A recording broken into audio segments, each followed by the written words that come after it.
Dieu arrive parfois à retarder l'exaucement ou à retarder cette bénédiction parce que nous ne sommes pas préparés. Nous connaissons même l'histoire de Anne. Anne, 1 Samuel chapitre 1, le verset 7. C'était quelqu'un qui se retrouvait toutefois au temple parce qu'il avait une situation auquel il pleurait, qu'il avait besoin d'une solution. Mais qu'est-ce qui le poussait à aller là-bas? C'est parce qu'il avait besoin d'une solution. Et toutefois, il partait auprès du Seigneur, il partait au temple pour aller prier. Amen. Mais il y a une chose que nous pouvons remarquer, il est resté longtemps dans cette épreuve. Pourquoi? Parce que son cœur aussi n'était pas encore préparé par rapport à ce que le Seigneur attendait d'elle. Parce que la gloire qui nous accompagne ou qui vient dépend de notre disposition de cœur ou de ce que nous sommes.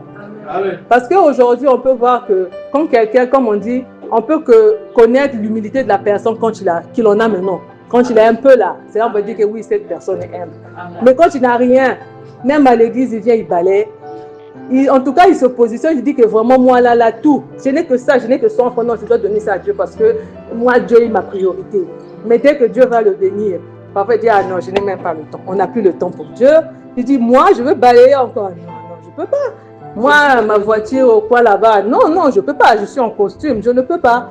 Voilà pourquoi Dieu nous fait passer par l'humilité. Il nous rabaisse pour que nous puissions connaître c'est quoi la petitesse, pour que demain on puisse savoir respecter même ceux qui sont plus petits que devant nous. Amen. Donc Dieu voyait son cœur. Il savait qu'elle n'était pas encore préparée à recevoir ce qu'elle cherchait. Parce que le Seigneur veut nous voir proches de lui. Qu'est-ce qu'il fait? Il nous met toujours dans des petits challenges. Il nous challenge à tout moment pour nous dire que tu dois te réveiller. Amen. Ne dors pas. J'ai besoin de toi. Je te préfère proche de moi. Je veux que tu demeures dans ma présence. Qu'est-ce qu'il fait? Il y a toujours un petit challenge. Amen. Il s'avère que Dieu cherchait un prophète. Mais elle, en ce temps, elle cherchait un enfant. Il venait toutefois au temple. Il se rapprochait encore plus. Le Seigneur a compris que là, elle est préparée, puisqu'elle a eu à faire cette promesse en disant que tu me donnes un enfant, je te le donne. Amen. Alors, qu'est-ce qu'elle a fait? Qu'est-ce que Dieu a fait? Il a exaucé sa prière. Amen. Et là, elle était préparée à se dire que non, cet enfant n'est pas le mien. Amen. Je veux le donner à Dieu parce que Dieu cherche un prophète. Amen.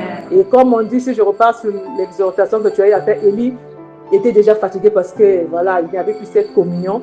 Donc, il fallait qu'il ait un remplaçant. Amen. Et au moment que Anne a compris, Dieu l'a exaucé. Amen. Et si je peux revenir sur notre vie de tous les jours, mais on cherche des choses, mais parfois on n'est pas préparé à pouvoir le gérer. Tu peux chercher des millions aujourd'hui, mais est-ce que tu as ce cœur d'être humble pour pouvoir gérer ces millions? Est-ce que tu as cette capacité de vouloir dire que même si j'ai mes millions, parce que nous savons que ce que nous recevons, c'est pour la gloire de Dieu. Amen. Ce n'est pas pour nous ou pour aller, je ne sais pas, pour se vanter, mais c'est pour la gloire de Dieu. Mais est-ce que tu es prêt? Voilà pourquoi Dieu arrive parfois à retarder cette bénédiction parce que nous ne sommes pas préparés. Donc avec Anne, il a eu à donner le prophète et Dieu était content d'elle. Et il a encore béni plus puisqu'il a eu des enfants après. Donc c'était comme une ouverture de sa bénédiction. Parce que quand on arrive à comprendre le besoin de Dieu, j'ai lu un proverbe qui dit « Tu peux connaître Dieu sans le comprendre. » Wow.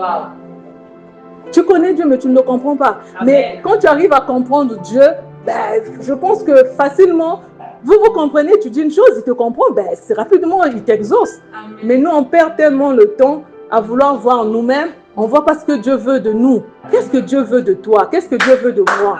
C'est à ce point-là que Dieu peut comprendre que oui, là, il est temps que je puisse bénir mon enfant. Amen.